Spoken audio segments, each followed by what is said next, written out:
My chocolate caramel dump cake with condensed milk recipe is easy and delicious. With a deep, rich chocolate crumble layer on top and a chewy caramel layer underneath, this dessert's two main flavors and textures come together in perfect harmony. Let's go over the ingredients. For a 9x13 baking dish, to make the cake layer, you will need one 15.25 ounce box of chocolate cake mix, one 3.9 ounce box of instant chocolate pudding, and 2 sticks of butter. I am using unsalted. Optionally, I also recommend adding 1 teaspoon of instant coffee, but if you don't like that, you can leave it out. For the sweetened condensed milk molten fudge layer, you will need one 12-ounce can of evaporated milk, one 14-ounce can of sweetened condensed milk, and one 12-ounce bag of semi-sweet chocolate chips. Optionally, I also recommend adding 1 teaspoon of vanilla, and if you're using unsalted butter like I am, 1/8 of a teaspoon of salt. As you can see, my dish is already greased. My oven is preheated to 350 degrees Fahrenheit, so I'm ready to go.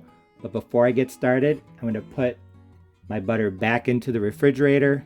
You'll see why in a few minutes. The first step is literally dumping or pouring the evaporated milk into the 9x13 baking dish.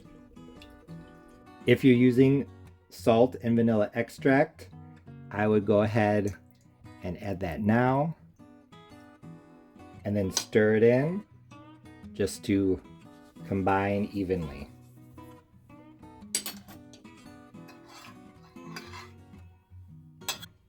Next, I'm going to add the chocolate chips. Like I said, 12 ounces of semi-sweet. And I'm going to distribute them as evenly as possible. If you really like milk chocolate, you could probably use that or super dark, but I think a semi-sweet chocolate is just right for this recipe. You don't have to go crazy, but if you see that the chocolate chips are kind of clumped in certain places, spreading them out to get them distributed a little more evenly is a good idea. Now for the sweet condensed milk. I'm going to take my can, I have a spoon, and I'm going to try to distribute it as evenly as possible across the top. Honestly, I don't know if the order in which you add the ingredients is absolutely critical, but my recommendation would be to drizzle on the sweetened condensed milk last, because I think that if it's in direct contact with the baking dish, it might burn and get really hard. But if there's a the evaporated milk and the chocolate chips underneath it, or at least mixed in, I think that's probably less likely to happen. I think I did a pretty good job of drizzling in the sweet condensed milk as evenly as possible, but I've decided I'm going to stir this together a little bit, just as kind of an insurance policy to make sure it's distributed. And then once I stir it a little bit, I'll go back and try to make sure the chocolate chips are evenly distributed and flat. Now that the sweetened condensed milk and evaporated milk are mixed together and I even out the chocolate chips again, it's time to move on to the cake mix layer. So I'm just going to take my bag of cake mix and I'm going to shake it across the top like this. Like I said, I'm using a chocolate cake mix. You can see, I think a vanilla or yellow cake mix, you would still have the chocolate at the bottom, so it would probably still be good, but I want this to be like a death by chocolate cake in a way, so it's going to be chocolate all throughout this dessert. Before I move on to the instant pudding, I'm going to take my 1 teaspoon of instant coffee and I'm going to sprinkle it on top of the cake mix. Honestly, if you did this after putting on the pudding mix, I think it would be fine, but I'm just going to do it now. Even if you don't like coffee, I highly recommend adding a little bit of instant coffee because it's going to help bring out the chocolate flavor. And it honestly won't taste like coffee. It's just going to make it taste like a really deep, rich chocolate. Now, just like with the cake mix, I'm going to take my 3.9 ounce box of instant chocolate pudding. I'm just going to sprinkle it over the top like this. I'm using just a regular chocolate pudding, but if you want to use chocolate fudge or something like that, you definitely could. Just some sort of chocolate. Now that all of the dry ingredients are in, I'm going to take a fork and I'm just going to drag it across the top to break up any lumps in the cake mix or the pudding mix, and to help distribute everything along with the instant coffee as evenly as possible. Notice I'm not stirring, I'm not going down like this. I'm literally just dragging the fork across the top. When you're making a dump cake, you do not want to mix the layers. You just want to put one ingredient on top of the other.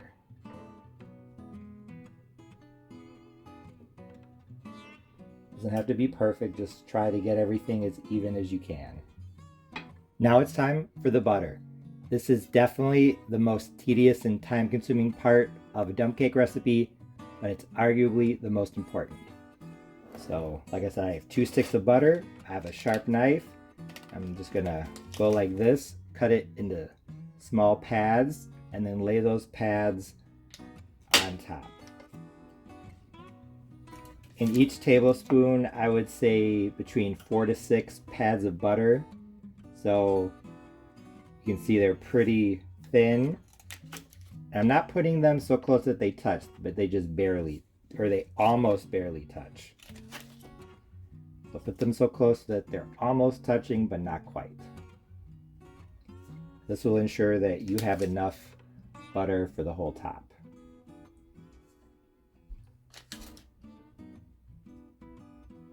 I'm just, like I said, laying butter across the top.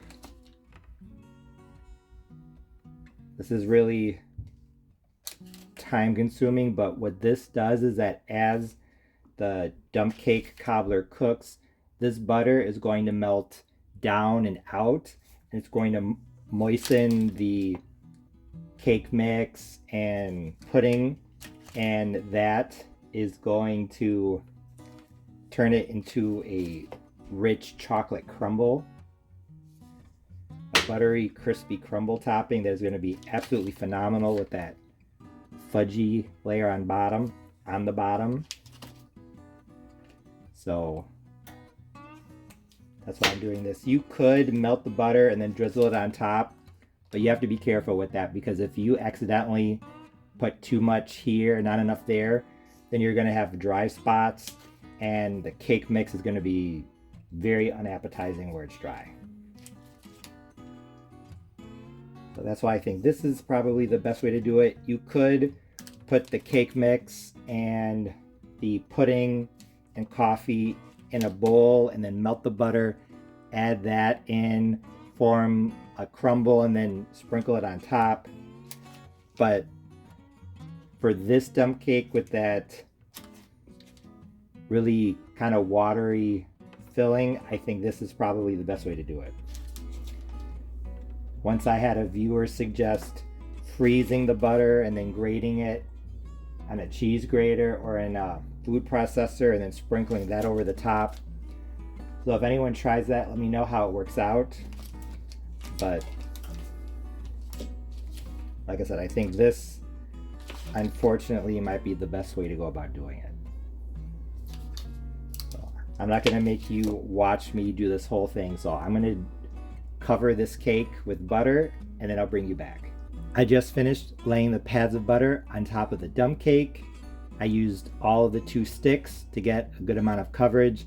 As you can see, I also went back and put little pieces of butter wherever I thought the gaps were a little too wide. While I was talking, I didn't put the pads of butter quite as close to each other as when I was over here. So if you need to, just put little pieces where there's a big gap. Like I said, this recipe is really forgiving. Now this is going to go into a 350 degree Fahrenheit oven uncovered. I'll let you know for how long. I just pulled my chocolate lava dump cake out of the oven. It was in at 350 degrees Fahrenheit, uncovered, for 45 minutes. 4-5. It looks and smells fantastic. As you can see, the dump cake looked fantastic. The cake layer was deep and rich, and bits of brown caramel bubbling up around the edges hinted as to what was underneath. Combined with the smell, which was absolutely intoxicating, I was absolutely captivated by this, and I couldn't wait to give it a try. Normally, I let my dump cakes cool for about 30 minutes before serving, but this time I cut into it after just 15 because I wasn't sure if maybe the caramel layer was going to get hard after it cooled down, like what happened in one of the previous dump cakes that I made. So, while it was still warm, I gave it a try, and after cutting the first slice and taking the first bite, I knew that my chocolate caramel dump cake with condensed milk recipe was a big success because it was absolutely delicious. First, let's talk about the chocolate flavor. It was super deep and rich, the bit of coffee really bringing out the flavor even more. The chocolate chips were a nice addition as well, the extra texture making the flavor feel even deeper and richer. Even though the chocolate crumble part of this dessert would be enough to satisfy any chocoholic, the best part of this dessert was that it was combined with the caramel. And now that I'm holding the first slice up to the camera, you can see what I'm talking about. The sweetened condensed milk and evaporated milk melted together to form a light caramel, some of it forming a thin layer on the bottom and some of it soaking into the cake layer above. The caramel also had a slight bitterness to it, which helped to tone down the sweetness in the chocolate cake layer above it.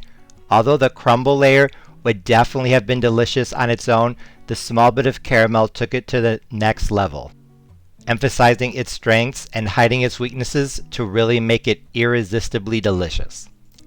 I've added sweet condensed milk to dump cakes before, and like I previously mentioned, it formed a caramel layer that got hard once it cooled, so hard that it was actually hard to cut through, but not this time. I think the addition of the evaporated milk added just enough moisture to make it so that it didn't get hard after it cooled, which was something that I really liked.